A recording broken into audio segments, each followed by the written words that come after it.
పశ్చిమాసియాలో భయం గుప్పిట్లో కొనసాగుతోంది. ఇరాన్ దాడులతో ఒక్కసారిగా ఇజ్రాయెల్ రగులుతోంది. ప్రతీకార దాడులకు ఇజ్రాయెల్ ప్లాన్ చేస్తోంది. భద్రతా కేబినెట్తో నెతన్యాహు భేటీ అయ్యారు. ఏ క్షణమైనా లెబనాన్ ఇరాన్పై దాడులకు దిగే ఛాన్స్ కనిపిస్తోంది. ఇరాన్ భారీ మూల్యం చెల్లించుకోవాల్సి ఉంటుందంటూ హెచ్చరిస్తున్నారు.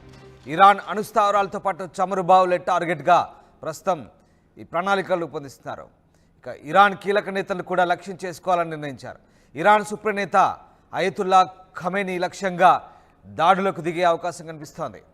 ఇరాన్ అణు కేంద్రాల దాడులను సమర్థించబోమంటూ అమెరికా స్ట్రాంగ్ వార్నింగ్ ఇస్తుంది. ఈ నేపథ్యంలో ఒక్కసారిగా ఇజ్రాయెల్ చేస్తున్న ప్రణాళికలు ఎటు దారి తీస్తాయంటూ ప్రపంచ దేశాలు భయాందోళనకు గురవుతున్నాయి. ముఖ్యంగా భద్రతా కేబినెట్తో నెతన్యాహు భేటీ ప్రస్తుతం సంచలనం రేపుతోంది. ఈ క్షణమైన లెబనాన్ ఇరాన్పై దాడులకు దిగే ఛాన్స్ కనిపిస్తోంది.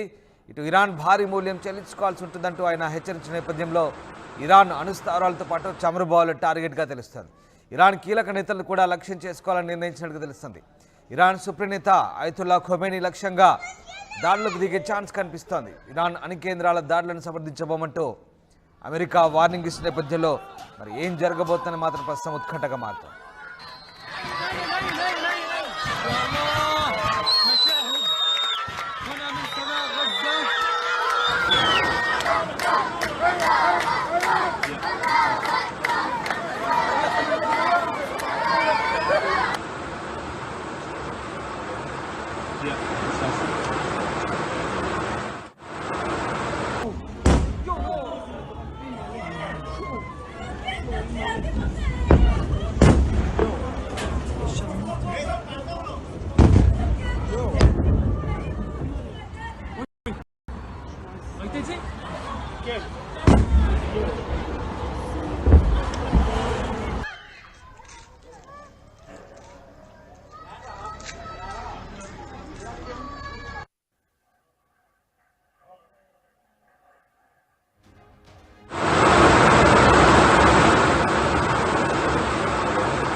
ఇరాన్ అణుస్థావరాలతో పాటు చమురు బావుల టార్గెట్గా ఇజ్రాయెల్ ప్రణాళికలు రూపొందిస్తుంది. ఇరాన్ కీలక నేతలను కూడా లక్ష్యం చేసుకోవాలని టార్గెట్గా పెట్టుకుంది. ఇరాన్ సుప్రనేత అయతుల్లా ఖొమేనీ లక్ష్యంగా దాడులకు దిగే అవకాశం కనిపిస్తోంది. అయితే ఇరాన్ అణు కేంద్రాలపై దాడులను సమర్థించబోమంటూ అమెరికా వార్నింగ్ ఇస్తోంది.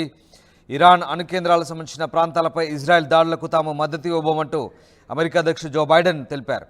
ఇరాన్పై మరిన్ని ఆంక్షల విషయంపై G7 దేశాలతో ఫోన్లో జరిపిన చర్చల తర్వాత బైడెన్ ఈ ప్రకటన చేశారు. G7 దేశాలు ఇరాన్పై విధించబోయే ఆంక్షల వివరాలు త్వరలో వెల్లడించవచ్చంటూ బైడెన్ చెప్తున్నారు. ఈ చర్చల్లో భాగంగా ఇజ్రాయెల్పై ఇరాన్ చేసిన క్షిపణి దాడులకు అన్ని సభ్య దేశాలు ముక్తఖండంతో ఖండించాయంటూ వైట్ హౌస్ ప్రకటించింది. మరోవైపు ఇరాన్ దాడిని ఖచ్చితంగా ప్రతిచర్య ఉంటుందంటూ US డిప్యూటీ సెక్రటరీ స్టేట్ కర్ట్ క్యాంబెల్ వెల్లడించారు. ఈ విషయంలో అమెరికా ఇజ్రాయెల్ అధికారుల చర్చలు కొనసాగుతున్నాయన్నారు. మొత్తం మీద ఈ నేపథ్యంలో ఒక్కసారిగా ఉద్రిక్తతలు నెలకొన్నాయి. ఇటు ఇరాన్ దాడిని ఖండించిన కారణంగా ఐక్యరాజ్యసమితి సెక్రటరీ జనరల్ ఆంటోనియో గుటెరస్ను తమ దేశంలోకి ప్రవేశించకుండా నిషేధిస్తున్నట్లుగా ఇజ్రాయెల్ ప్రకటించింది. తమ దేశానికి గుటెరస్ వ్యతిరేకంగా ఉన్నారంటూ ఆరోపిస్తుంది. దీనిపై ఐక్యరాజ్యసమితి స్పందించింది. తాము ఇజ్రాయెల్తో కాంటాక్ట్లో ఉంటామని, అది బాధ్యత అని చెప్పింది. ఇజ్రాయెల్ ఆరోపణలు ఆ దేశం అంతర్జాతీయ సంస్థ సిబ్బందిపై చేసిన మరో దాడిగా ఐరాస ప్రతినిధి చెప్తున్నారు. మొత్తం మీద ప్రస్తుతం ఇజ్రాయెల్ చేస్తున్నటువంటి వ్యూహాలు ఏ రకమైనటువంటి పరిస్థితులకు పరిణామాలకు దారితీస్తాయంటూ ప్రపంచ దేశాలు ఆసక్తిగా గమనిస్తున్నాయి. మరోవైపు ఇజ్రాయెల్లో మాత్రం పరిస్థితులు దారుణంగా ఉన్నాయి. ఇటు ఇరాన్ చేసినటువంటి బాలిస్టిక్ క్షిపణుల దాడితో ఒక్కసారిగా అప్రమత్తమయ్యారు అక్కడి పౌరులు. ఈ నేపథ్యంలో తాజా దాడులతో ఒక్కసారిగా బంకర్లలో తలదాచుకుంటున్న పరిస్థితి. ముఖ్యంగా రాజధాని టెల్ అవీవ్తో పాటు అటు జెరూసలేం ప్రాంతాల్లో కూడా సైరన్ల మోత మోగుతూనే ఉంది. ఎప్పుడు ఏం జరగబోతుందననే భయాందోళనతో ఒక్కసారిగా జనాలు బిక్కుబిక్కుమంటూ గడుపుతున్న పరిస్థితి కనబడతా ఉంది.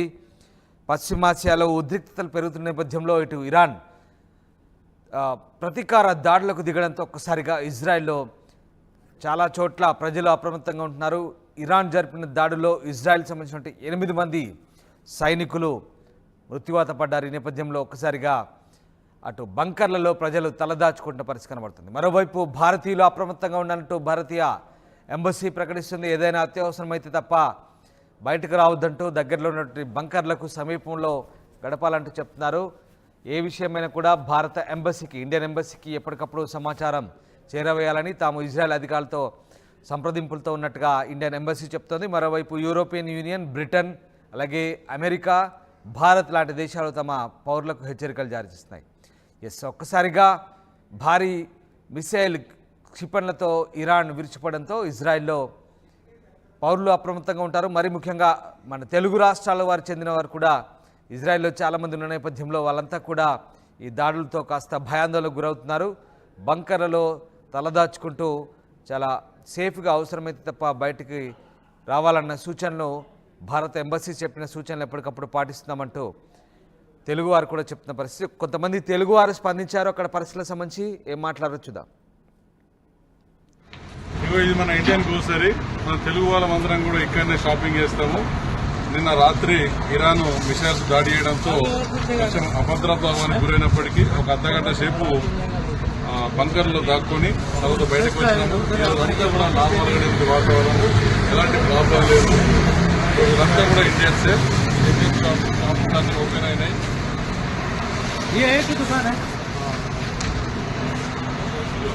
షాప్స్ అన్ని కూడా ఓపెన్ అయి ఉన్నాయి, ఎలాంటి ప్రాబ్లం లేదు. ఇవి మన ఇండియన్ గ్రోసరీ, ఇండియన్ షాప్. ఇక్కడ ఇండియన్ అందరం కూడా ఇక్కడ తీసుకుంటాము. ఎలాంటి భయపడాల్సిన అవసరం లేదు, అంత నార్మల్నే ఉంది.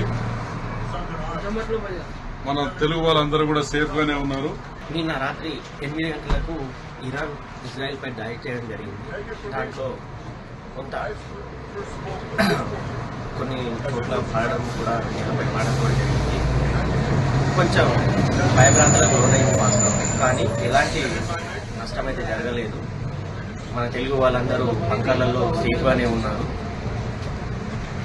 ఈరోజు యథావిధిగా అన్ని ఓపెన్ అయినాయి. యథావిధిగానే మార్కెట్ అంతా ఓపెన్గానే ఉంది. ఎలాంటి భయాలు లేవు.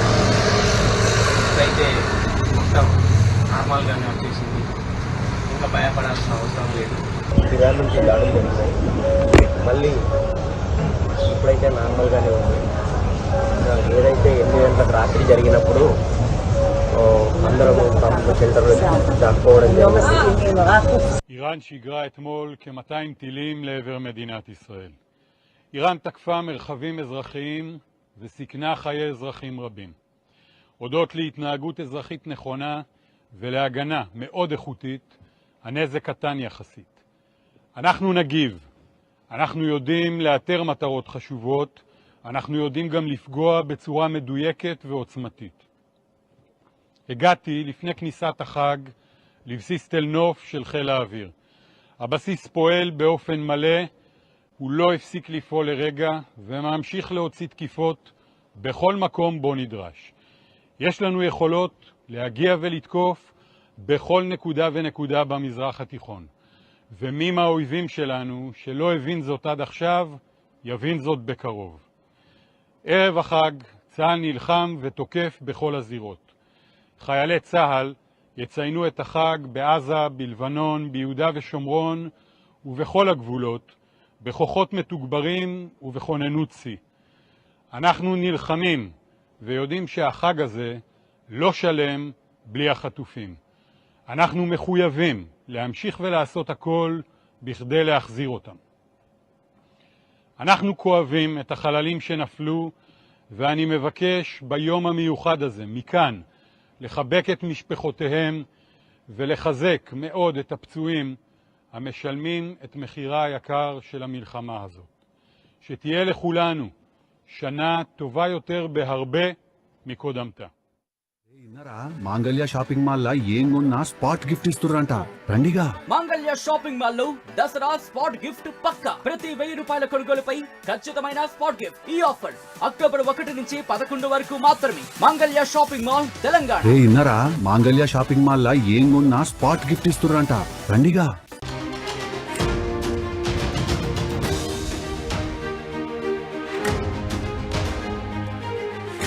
పశ్చిమాసియాలో భయం గుప్పిట్లో కొనసాగుతోంది. ఇరాన్ దాడులతో ఒక్కసారిగా ఇజ్రాయెల్ రగులుతోంది. ప్రతీకార దాడులకు ఇజ్రాయెల్ ప్లాన్ చేస్తోంది. భద్రతా కేబినెట్తో నెతన్యాహు భేటీ అయ్యారు. ఏ క్షణమైనా లెబనాన్ ఇరాన్పై దాడులకు దిగే ఛాన్స్ కనిపిస్తోంది. ఇరాన్ భారీ మూల్యం చెల్లించుకోవాల్సి ఉంటుందంటూ హెచ్చరిస్తున్నారు. ఇరాన్ అణుస్థావరాలతో పాటు చమురు బావులే టార్గెట్గా ప్రస్తుతం ఈ ప్రణాళికలు రూపొందిస్తున్నారు. ఇక ఇరాన్ కీలక నేతలు కూడా లక్ష్యం చేసుకోవాలని నిర్ణయించారు. ఇరాన్ సుప్రనేత అయతుల్లా ఖమేనీ లక్ష్యంగా దాడులకు దిగే అవకాశం కనిపిస్తోంది. ఇరాన్ అణు కేంద్రాల దాడులను సమర్థించబోమంటూ అమెరికా స్ట్రాంగ్ వార్నింగ్ ఇస్తుంది. ఈ నేపథ్యంలో ఒక్కసారిగా ఇజ్రాయెల్ చేస్తున్న ప్రణాళికలు ఎటు దారి తీస్తాయంటూ ప్రపంచ దేశాలు భయాందోళనకు గురవుతున్నాయి. ముఖ్యంగా భద్రతా కేబినెట్తో నెతన్యాహు భేటీ ప్రస్తుతం సంచలనం రేపుతోంది. ఈ క్షణమైన లెబనాన్ ఇరాన్పై దాడులకు దిగే ఛాన్స్ కనిపిస్తోంది.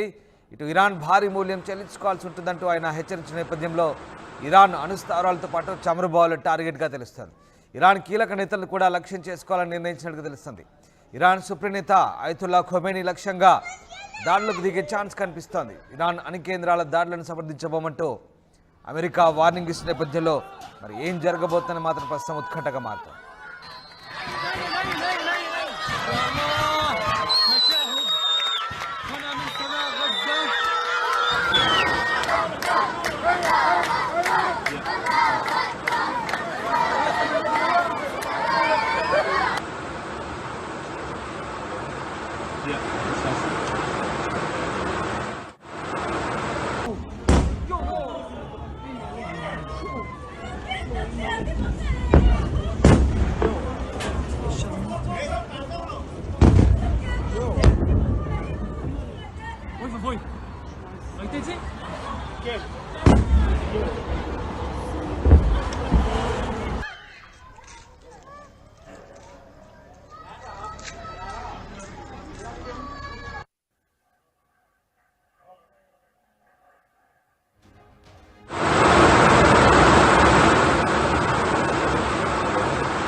ఇరాన్ అణుస్థావరాలతో పాటు చమురు బావుల టార్గెట్గా ఇజ్రాయెల్ ప్రణాళికలు రూపొందిస్తుంది. ఇరాన్ కీలక నేతలను కూడా లక్ష్యం చేసుకోవాలని టార్గెట్గా పెట్టుకుంది. ఇరాన్ సుప్రనేత అయతుల్లా ఖొమేనీ లక్ష్యంగా దాడులకు దిగే అవకాశం కనిపిస్తోంది.